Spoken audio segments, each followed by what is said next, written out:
c'est pour dire que c'est des choses qui ressurgissent en permanence de l'humanité, parce que alors ça peut être terrible, puisqu'on a vu des gens attendre, se rassembler et attendre pendant des jours et des jours qu'une comète, qu'une soucoupe volante vienne les prendre, pour les emmener, je ne sais pas où. Donc on est dans l'irrationnel, mais en même temps, on est dans l'humain. Et c'est pour ça qu'il faut faire très attention. 2 fois dans le texte, il nous est dit attention au faux messie. Parce que c'est pas parce que des faux messies vont venir et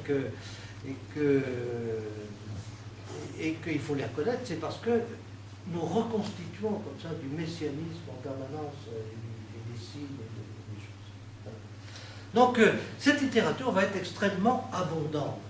Et un des problèmes, c'est que la littérature qui a précédé l'Apocalypse, alors vous allez prendre un autre crayon de couleur, vous voyez qu'il y a jusqu'à l'année pratiquement 50 avant Jésus-Christ, il y a une autre ligne. Et cette autre ligne, c'est la ligne de la sagesse.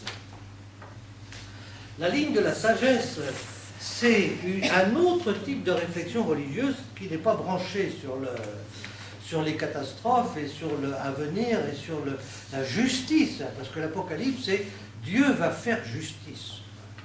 Si on ne comprend pas ça, on ne comprend pas pourquoi Saint Matthieu nous parle du jugement dernier, etc. Parce que c'est le jugement dernier, c'est l'événement de la fin.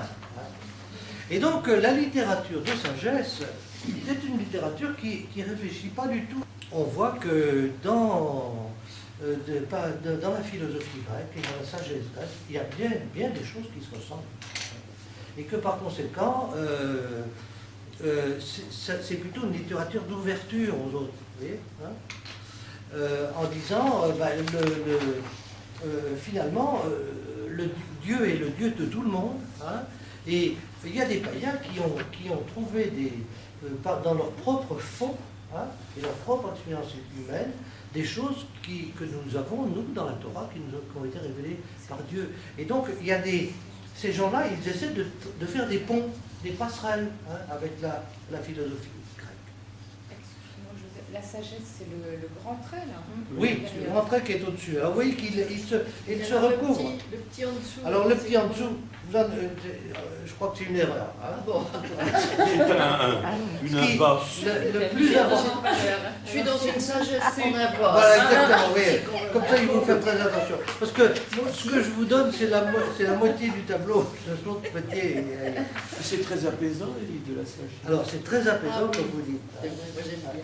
Alors, ce qui est important, c'est de voir que ça se tuile comme ça. Les Juifs vont produire des littératures en même temps de nature tout à fait différente. Mais ce que nous devons savoir, nous chrétiens, c'est que les premiers chrétiens ont été très... je vous demande de souligner aussi entre 30 et 10 avant Jésus-Christ. Vous l'avez sur votre... C'est le dernier livre de la Bible. Alors, très bonne question, parce que nous, c'est un livre de l'Ancien Testament, mais qui n'existe pas dans la Bible juive. Pourquoi? Parce que lors de après la chute de Jérusalem,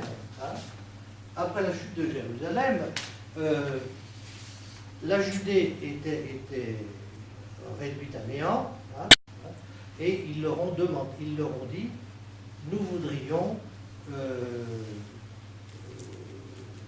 que vous nous laissiez sortir pour préparer la suite. Alors ça a été secret parce que c'était des traîtres aux Juifs. Mais c'est ce petit groupe ici de rabbins qui après va qui après le siège de Jérusalem va être le noyau de la reconstruction du judaïsme tel que nous le connaissons aujourd'hui. Ok. Ce qu'on appelle le judaïsme rabbinique. Parce qu'après 70, il n'y a plus de prêtres, il n'y a plus d'esséniens. Les rabbins dont je vous parle étaient des pharisiens. Et donc, ces rabbins qui vont reconstruire, on peut dire comme ça, reconstruire un judaïsme autour, pas à partir de la terre et à partir du temple, parce qu'il n'y a plus rien, mais à partir du livre. Vous avez ça expliqué un tout petit peu.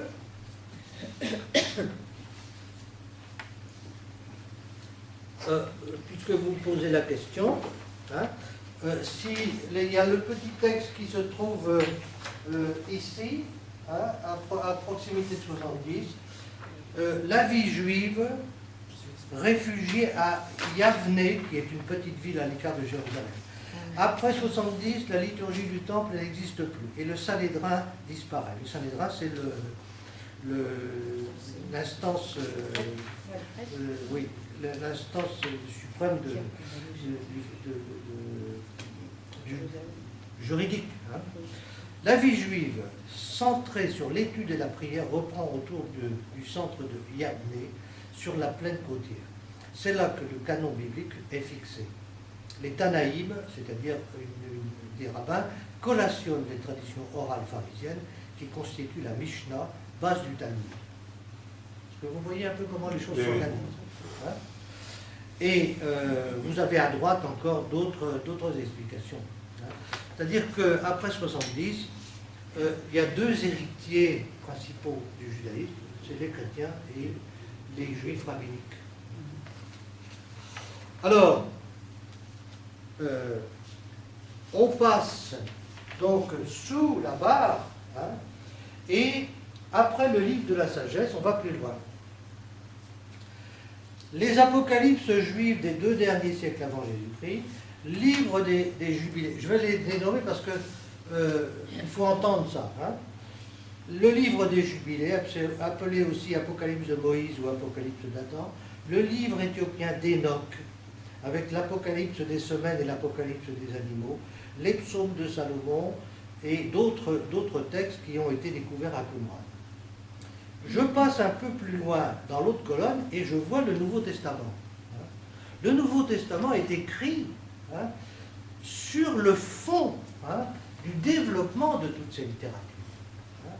Et ensuite, après le Nouveau Testament, je vois encore l'Apocalypse de Jacques, de Pierre, d'Isaïe, les Épîtres des Apôtres, les évangiles de Philippe, l'évangile de Thomas, etc. Hein.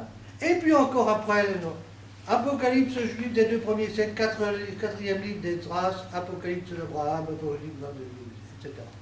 Vous voyez qu'on est devant une multitude de productions de textes, hein, qui ont pour but d'aider les gens à vivre la vie très difficile qu'ils avaient. Et donc les juifs vont écrire des apocalypses et les chrétiens vont s'y mettre après. Hein, parce que c'est leur culture. Hein, c'est leur culture. Alors pour nous, l'Apocalypse, c'est Saint Jean. Hein, mais on voit que dans les évangiles eux-mêmes, il y a des petits bouts d'Apocalypse. Et si on ne les reconnaît pas comme tels, appartenant à cette littérature particulière, alors on risque de les interpréter d'une manière littérale, c'est-à-dire en faisant des contresens absolument énormes. Donc c'est pour ça que je prends le temps d'expliquer tout ça. Quand Jésus, par exemple, dit « j'ai vu Satan tomber du ciel », il est en train de il est en train de dire, de prononcer une phrase relevant de la littérature apocalyptique. Pourquoi? Parce que dans les apocalypses, il y a le combat du bien et du mal qui se passe sur la terre, mais il y a un autre combat du bien et du mal qui se passe au-dessus. Et il y a les anges mauvais, les anges bons, hein, et puis les hommes sont impliqués, sans le comprendre souvent, dans ce combat. Hein. Vous comprenez ça? Hein? Mais est-ce qu'on va prendre ça au pied de la lettre? Non, pas forcément. Il y a d'autres Alors, l'idée que le monde appartient à Dieu et que de toute façon, Dieu va gagner. Hein, Dieu va gagner, on ne sait pas quand, mais Dieu va gagner. Et certainement qu'il ne va pas pouvoir supporter ça longtemps, que ça va bientôt. Hein.